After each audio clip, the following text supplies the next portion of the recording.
সিলেটের ফাহিম আল চৌধুরী, 1000 কোটি টাকার মালিক। তার গল্পটা শুনলে আপনি অবাক হয়ে যাবেন। তিনি বলছেন, আমার মা যখন বৃদ্ধ হয়ে গেল, অসুস্থ, চিকিৎসা করাতে হবে, আমি তার চিকিৎসা করা শুরু করে দিলাম। এক পর্যায়ে চিকিৎসা করাতে করাতে আমার কাছে যত হ্যান্ড ক্যাশ ছিল সব শেষ হয়ে গেল। আমি ধার করা শুরু করলাম, ধার করে পর্যন্ত আমার মায়ের আমি চিকিৎসা চালালাম। শেষ পর্যন্ত আর কোথাও ধার পেলাম না। তিনি বলছেন, আমি আমার লন্ডনের সে ফ্ল্যাট পর্যন্ত আমি বিক্রি করে দিলাম শুধুমাত্র আমার মায়ের সেবা করার জন্য। সিলেটের ফাহিম আল চৌধুরী তিনি বলছেন যে আমার মা অত্যন্ত বৃদ্ধ মানুষ, নিজে ওয়াশরুমে গিয়ে নিজে পরিষ্কার হবে সেটা তিনি পারতেন না। আমি আমার এই আঙ্গুল দিয়ে, তিনি যখন ওয়াশরুমে তিনি জরুরত ছাড়তেন, তারপরে আমি আমার নিজের আঙ্গুল দিয়ে, নিজের হাত দিয়ে তা পরিষ্কার করে দিতাম। আমি তিনাকে গোসল করিয়ে দিতাম, তিনাকে খাবার খাইয়ে দিতাম। তবে আমি দেখতাম আমার মা যখন নামাজের মধ্যে দাঁড়াতেন, নামাজের পরেই দুহাত তুলে আল্লাহর কাছে কেঁদে কেঁদে আমার ব্যাপারে দোয়া করতেন, আর আমি পিছনে বসে বসে তার সাথে আমিন বলেছি।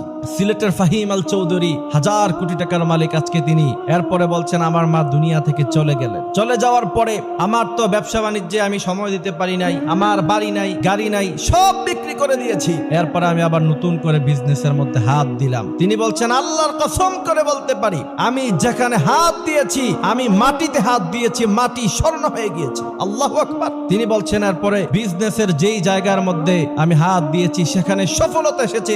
আজ পর্যন্ত আমার জীবনে কোনো ব্যর্থতা আসে নাই। তিনি তারপরে বলছেন, আজকে সেই দিনের গাড়ি হারানো, বাড়ি হারানো ফাহিম আল চৌধুরী আজকে 1000 কোটি টাকার মালিক। একজন মায়ের দোয়া কতটা কাজে লাগতে পারে তার থেকে শিক্ষা গ্রহণ করতে হবে। মায়ের দোয়া নিতে হবে। যুবকেরা, মায়ের সাথে খারাপ ব্যবহার করে মনে করতে পারো তুমি অনেক টাকা সম্পদের মালিক হয়ে যাবা। সাময়িক সময়ের জন্য তোমার কাছে মনে হতে পারে এ টাকা তোমার কাছে মজুদ আছে, খরচ হয় নাই, কিন্তু মনে রাখবা জীবনে কখনো সুখী হতে পারবা না। আর মা বাবার পিছনে যদি খরচ করো, ইনভেস্টমেন্ট, তুমি যত খরচ করবা আল্লাহ তোমাকে 1000 গুণ বাড়াইয়া দিবে। এজন্য আল্লাহ বলছেন, ওয়াকাদা রাব্বুকা আল্লা তা'বুদু ইল্লা ইয়াহু ওয়া বিল ওয়ালিদাইনি ইহসানা। বাবা মায়ের সাথে এমন আচরণ করো না যাতে করে তারা উফ শব্দ পর্যন্ত তাদের মুখ দিয়ে বের হয়। শুধু তাই নয়, ওয়াখফিদ লাহুমা জানাহা যুল্লির ব্যাখ্যা হলো যে আপনি দুটো ডানা তাদের পায়ের নিচে বিছিয়ে দেন, মানে আপনার স্থাবর অস্থাবর সমস্ত সম্পত্তি তাদের পায়ের নিচে ঢেলে দেন। এদের কাছ থেকে কোনো জবাবদিহিতা নেওয়া যাবে না, এরা যেন উফ শব্দ পর্যন্ত না বলে।